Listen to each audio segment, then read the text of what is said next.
Seven Dragon Radio. I'm your host, M.L.Ruscsak, with special guest, Burton Hughes. Welcome. Thank you so much for having me. Now you're a jack of all trades here. You're an author, motivational speaker, coach, a little bit of everything. So Yeah. what came first? Honestly, that's a really good question.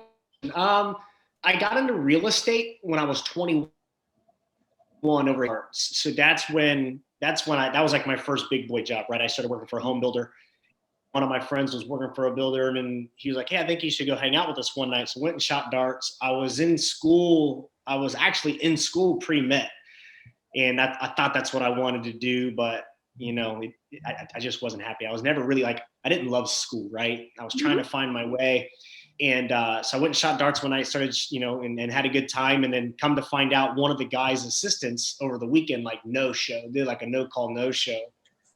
And I literally, for whatever reason, I hit it off with him pretty well that previous Thursday.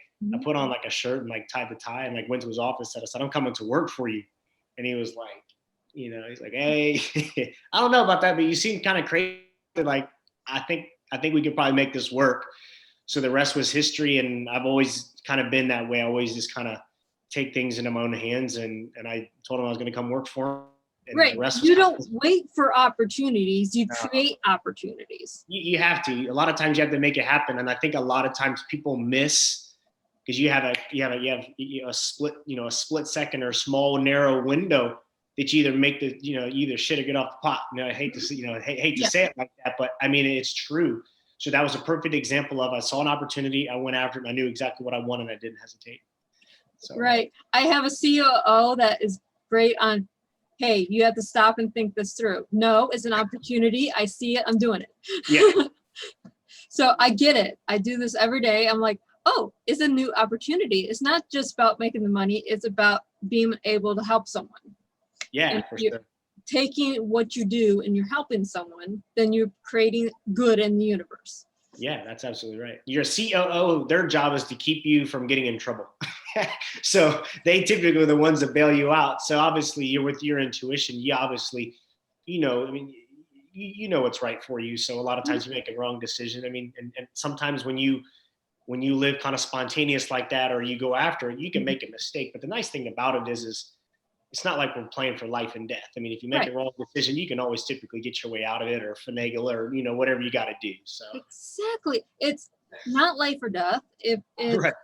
If I decide I'm going to go out and sign 100 new authors today, I have a year to print those books with 100 new authors. It doesn't mean, I have 100 new books I have to get printed today. Sure. So it's what we do. We see an opportunity and we have to grasp it. Yeah. And you're teaching this a little bit within your books and your motivational speaking and stuff like this. You have to grasp opportunity. Yes, 100%. So you have align your empire, and you have different things in there, 6 assets of alignment.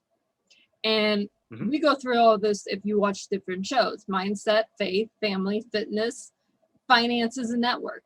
That's everything that you need to be happy. It doesn't matter if you're an entrepreneur or, whatever you're doing. Those are key things you need. Yeah. I think the biggest thing for me is that I get a lot of people that just ask me all the time, how do you get so much done in a day? And I don't even really think about it. I just, I'm always say I'm not in a reactionary. I'm not reacting. Everything that I do is very, very intentional and very deliberate. Mm-hmm. So I have a very methodical way that I go about my day, and I really don't deviate from it. Now, sometimes things happen if you've got to, if you got to put out a quick fire or something like that, obviously you can deviate. But for me, I'm operating total as far as my day. I'm up early.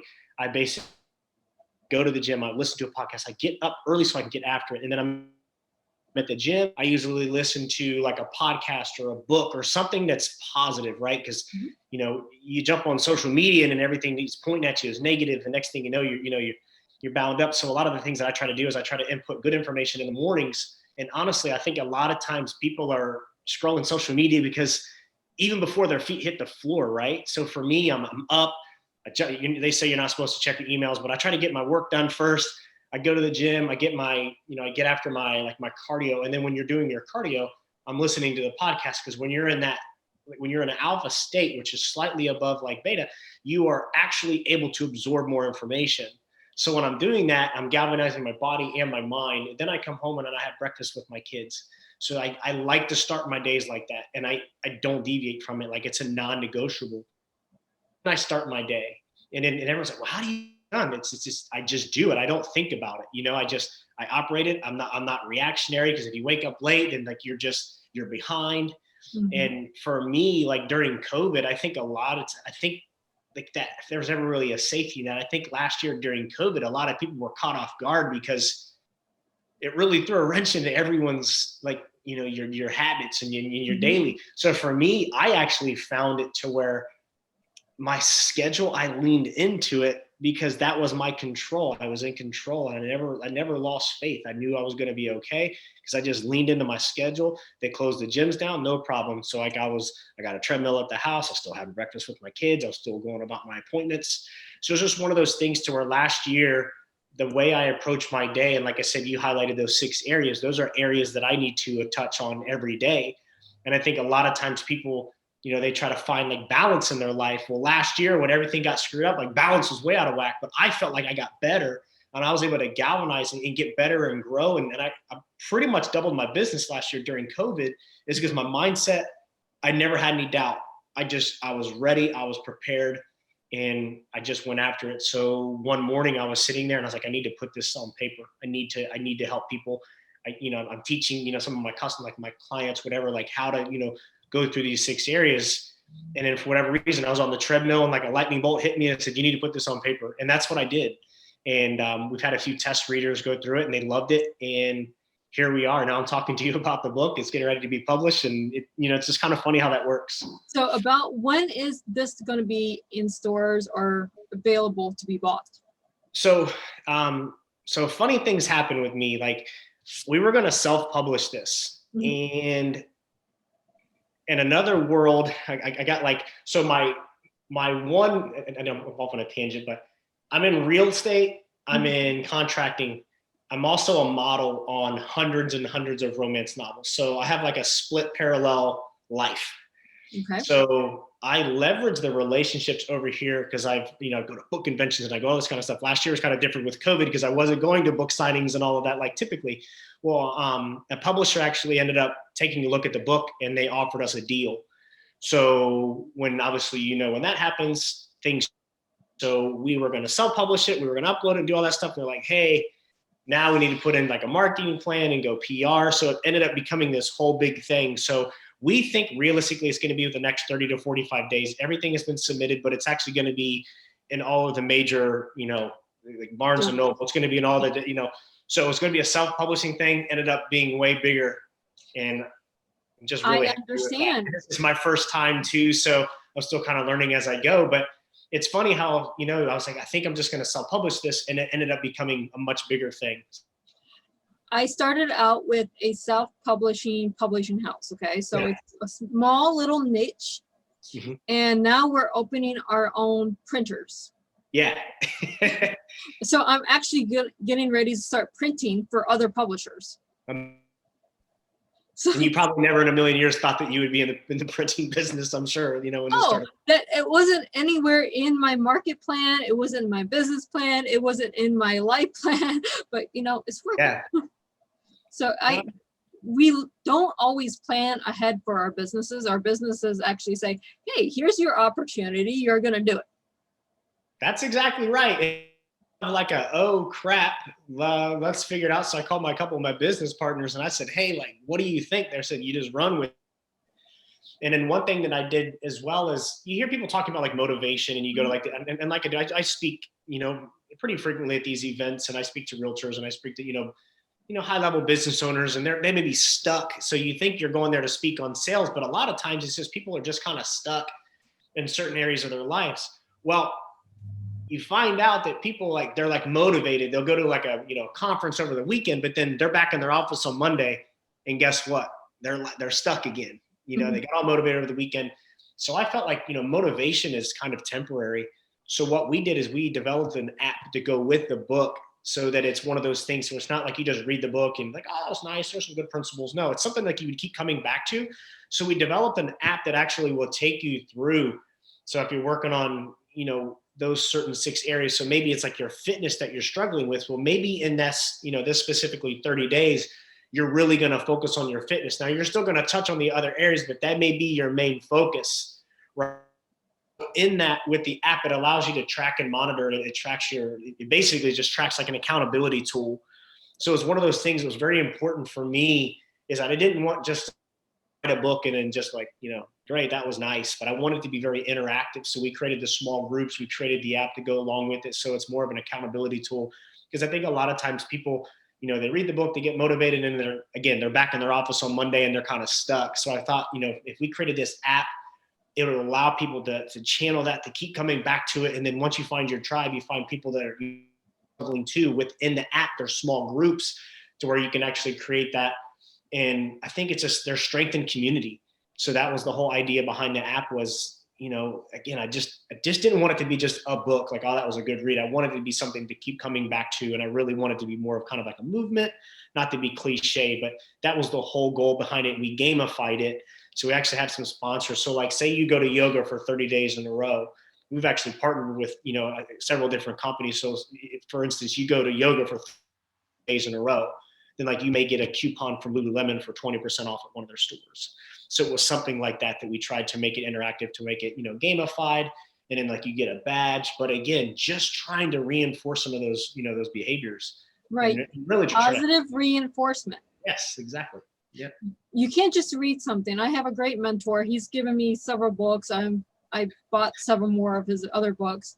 And it's not just reading it. You have to have positive reinforcement to go with the books. Yeah. And you have to apply it, You do. It's work. Really, it's work. Yeah. I think a lot of times people, they go to all these events and they read all these books, but like, are you applying it? I hear that a lot. I was like, you go to these different events and you're spending, some of these events are 30 or 40 grand, for the weekend. And I'm like, what's one thing that you can apply? And what I find is these people are addicted to like changing their state or going, but they're not applying it to their daily lives.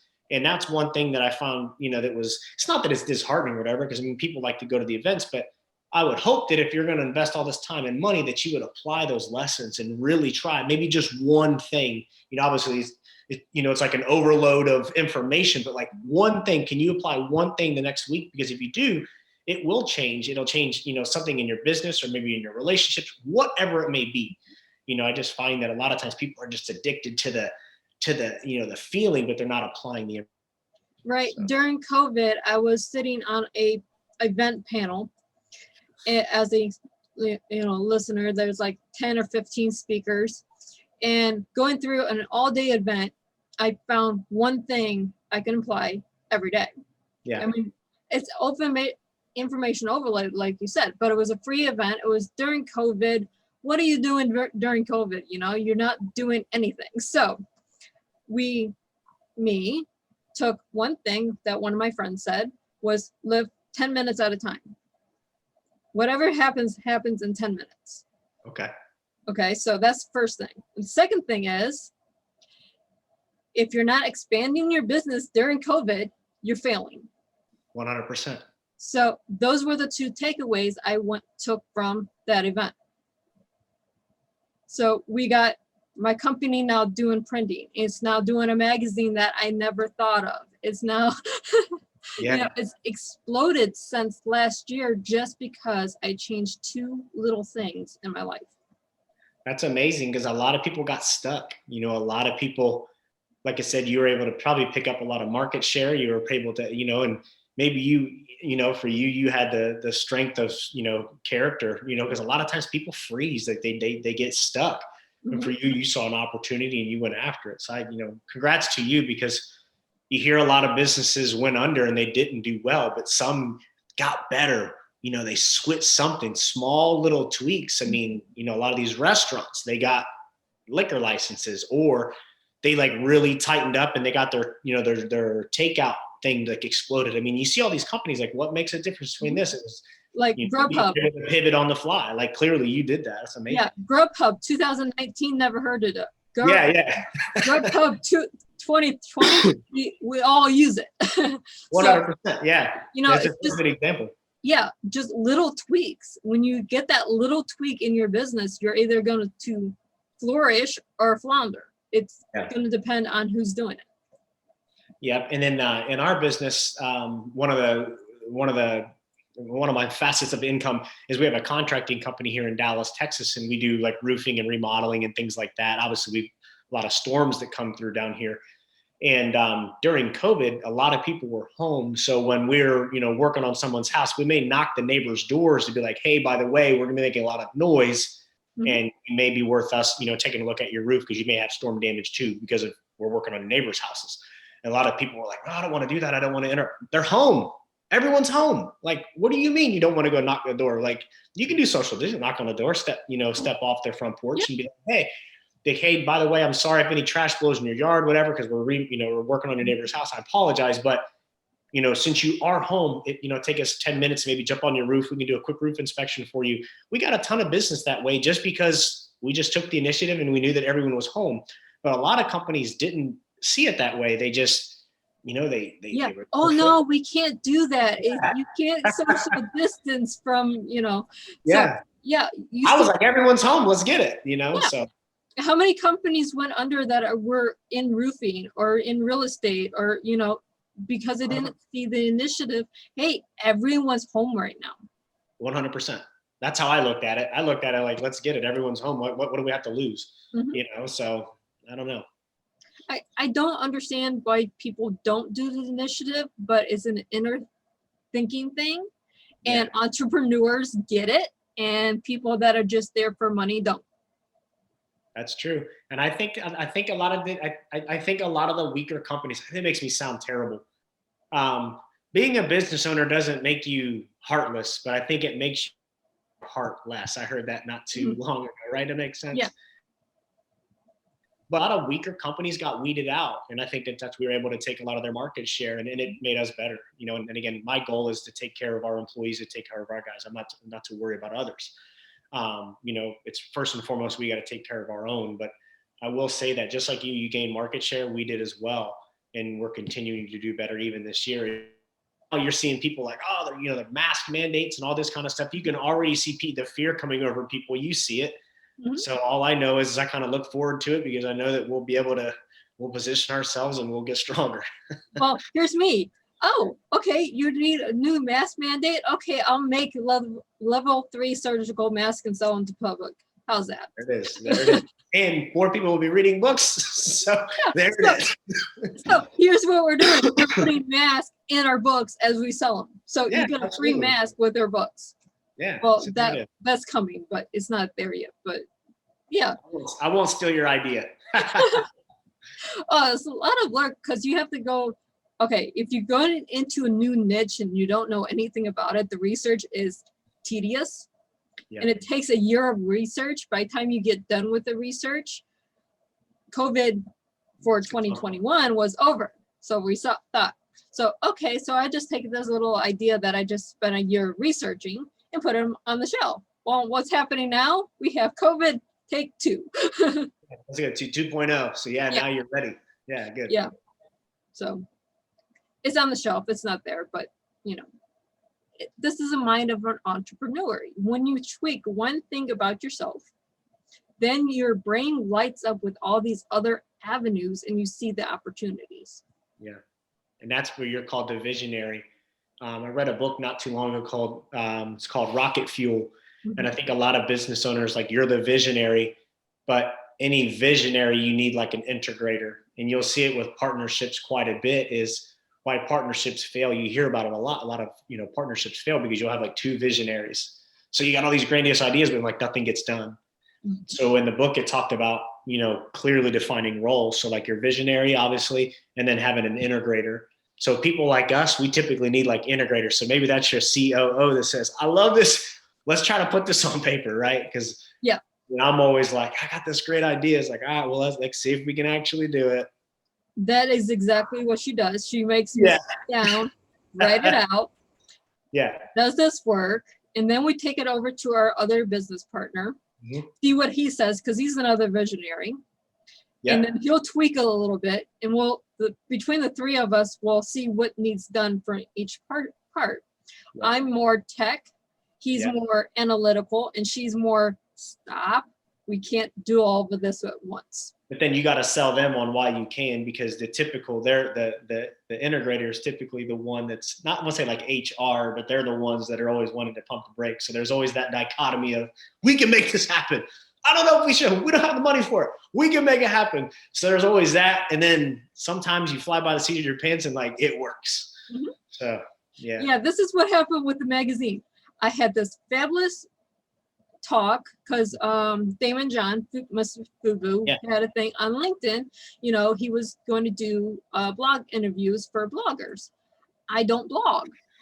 However, I know how to write an article for a magazine. So I took his idea, created the magazine. My COO said, no, you don't want to get into it. Issue 1 sold 100,000 issues. Right. So now we're into issue 5 or 6. Awesome. Are you printing those, or are those all online? They are printed. Good. You have to buy them online because they're not in stores yet. Yeah, gotcha. You can get them at Walmart.com, but you can't, get them in store because I haven't sat down with these stores to say. Right, to get them put in. Mm-hmm. Yeah. It's more, okay, let me get the printers up. Then I'm cutting my cost to get them in stores. Yep. No, that's good. So yeah, that's just a little story. This is how things work. When you have a vision, sometimes you have to go around your innovator, do it anyways, and then show them, see, it works. Yeah, you got to get them on your side. So that's part of you have to sell twice. You got to sell the magazine and you got to sell it to your people. Yeah, so, but that's how we do things as innovators, how we do things as entrepreneurs. We do these little things, and as an entrepreneurial magazine. So we do self-help, we do mentorship, we do, everything that we talk about on our show, we do in the magazine. Amazing. But it's to help people. Yep. I see opportunity to help people. That's my drive. Your opportunity is to take people and to go, here, let's give us a light bulb. Yeah, that's true. Because the thing is what I find is it doesn't matter if they're like an entry-level business, or if there's someone, like I spoke at an event a few weeks ago in St. Louis, and there were 7, 8, 9 income earners in this room. So it was a very tough room. Imagine being like the stand-up comedian trying to do a stand-up sketch to like other comedians, right? Like kind of stressful. Oh yeah. So that's exactly how I felt. And I was really proud of myself for like coming up with that analogy, because I'm sitting in front of this room and I'm like, a lot of you in here, like, I call myself like the chief reminding officer. I was like, I'm not going to say anything revolutionary today, but maybe something that I say today, you're going to hear it differently because you're in a different place. And I think a lot of times we just get stuck. You've been doing something for a long time. So like it's, obviously you got like a fire, you're not like completely giving up, but you're kind of going through the motions. Mm-hmm.